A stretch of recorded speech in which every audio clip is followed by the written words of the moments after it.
Hey guys, it's Retro here. Today I'm bringing you an updated guide on my Ice Strike Monk build. I made some decent upgrades since my last video and I just wanted to go over everything in detail to give you guys just like a full breakdown. I know a lot of you are new to the channel, so if you enjoy the content, make sure to hit that like button and subscribe. It really helps a lot. I'd love to keep making content full time and eventually get into streaming. I'm still pretty new to YouTube, so every bit of support goes a long way. So let's get into it. So let's start with the general performance of the build. Ice Strike Monk is in a really good place right now. It's super smooth for mapping. While it might not be a build that one-shots bosses like some others do, it still absolutely melts through content. For example, I took down T4 Xesht. It was super easy. I know a lot of builds can just instantly delete bosses nowadays, but Ice Strike just isn't designed to do that. Instead, it consistently puts out like a million DPS, making it a great all-around build that can handle both mapping and bossing without any struggles. Even in tough content like Arbiter, T4, and Citadels, the build holds up extremely well. It can handle some of the worst modifiers without much trouble. The only thing that really sucks is Burning Ground. I don't know about you guys, but I hate that modifier. It's just annoying and constantly drains energy shield, which makes survivability a little bit more frustrating than it needs to be. Let me know in the comments if you guys feel the same way about Burning Ground, because man, it gets on my nerves.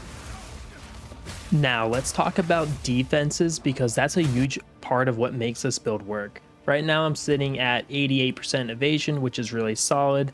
Ideally, you want to be above 80% evasion at minimum, and if you're pushing the build to its limits, getting close to 90% is fantastic. On top of that, I've got at least 4,000 energy shield, which I'd say is a recommended amount to aim for. Of course, your resistances should be capped. I made sure all mine are good to go.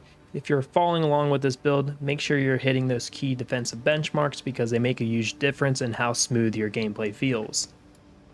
Alright, let's go over some of the gear changes I made since my last video. The first big change was switching to a full evasion body armor. The reason for this is that I have a passive allocated using my controlled metamorphosis jewel, which gives me 100% more evasion. I really wanted to take full advantage of that, so I swapped my chest piece accordingly. If you're trying out this build for yourself, I'd recommend doing the same. Just make sure you get some good res on your body armor, because it's going to make things easier when you start filling out the rest of your gear.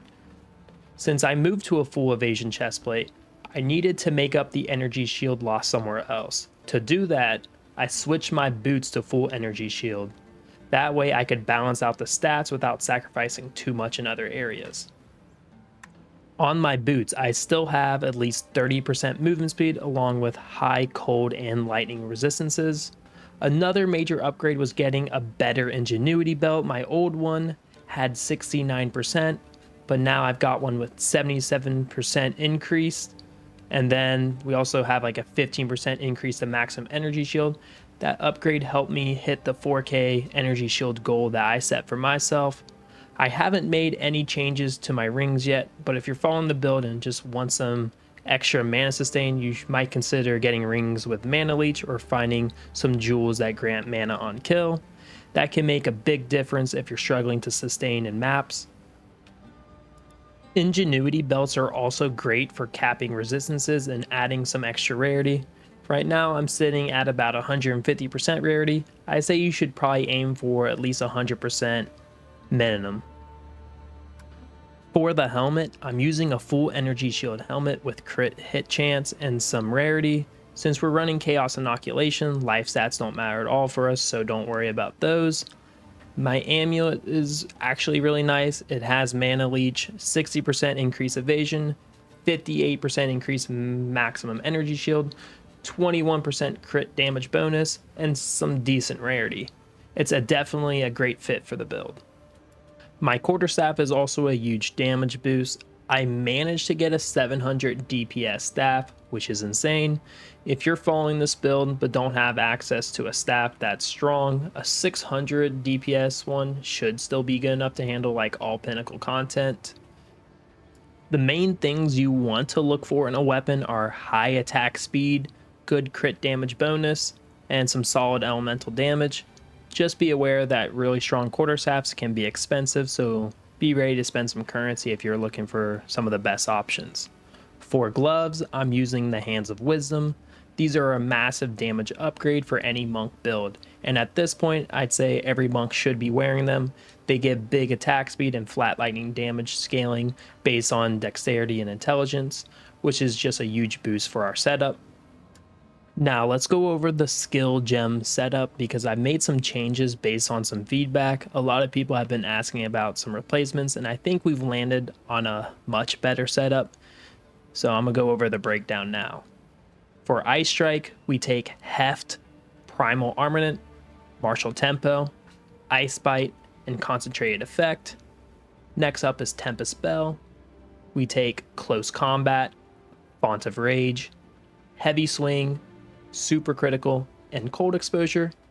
For Charged Staff, we take Persistence, Coursing Current, Overcharge, Conduction, Rising Tempest.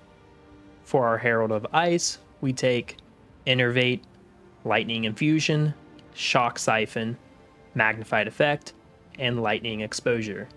For Wind Dancer, we take Culling Strike, Blind, Unbreakable, and Rage. For Grim Feast, we just have Precision on it. And then finally, for our Combat Frenzy, we have Profusion and Clarity.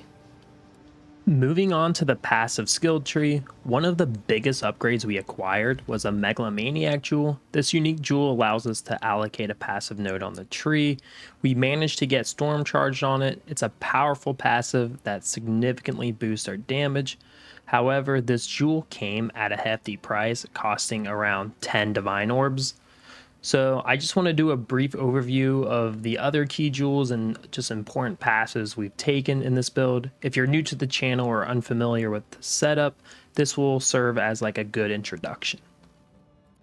First up is Patient Barrier. This is an amazing defensive passive. It increases our maximum energy shield by 60%. It's incredibly valuable for survivability, making it a must-have. Then we take Chaos Inoculation. As expected, this passive reduces our life to 1, but in exchange, it grants complete immunity to chaos damage. Because of this, we no longer have to worry about chaos resistance at all, which simplifies gearing and defensive significantly. Next, we have a Time Loss Jewel. This is a solid jewel we're using. It's not quite optimized yet. It still provides decent bonuses, but we'll probably need an upgrade in the near future to push our build even further. We do have some Rage on jewels. We are using a jewel that grants Rage, ensuring we benefit from extra damage it provides. There is also a potential to acquire a second Rage jewel to keep our uptime and maximize the effect. Then we have the Controlled Metamorphosis jewel. This jewel is fantastic. It allows us to invest heavily into melee damage nodes nearby, functioning similar to the Thread of Hope jewel from Path of Exile 1. So in the circle, we can actually allocate the Bestial Skin proficiency. It's a strong defensive passive that increases our evasion with our body armor. Then we take Falcon Technique. It provides bonuses to attack speed and damage. Then we have Escape Velocity, helps with movement and evasion. And then we take Maiming Strike. It's a powerful offensive passive that increases our damage. With these passive choices and jewel setups, we are significantly boosting both our offensive and defensive capabilities, making the build stronger in both survivability and burst damage. That covers the major highlights of our passive skill tree and just the jewel selection. Now I'm going to hover over each jewel so you can get a closer look at their exact mods and how they fit into our build. Finally, I'm planning on doing like a 5-div budget build guide soon, which should help new players who don't have a ton of currency to spend. That version of the build will include expensive uniques, so stay tuned for that. If you enjoyed this video, don't forget to like and subscribe. Let me know your thoughts in the comments. I always appreciate feedback. Thank you for watching.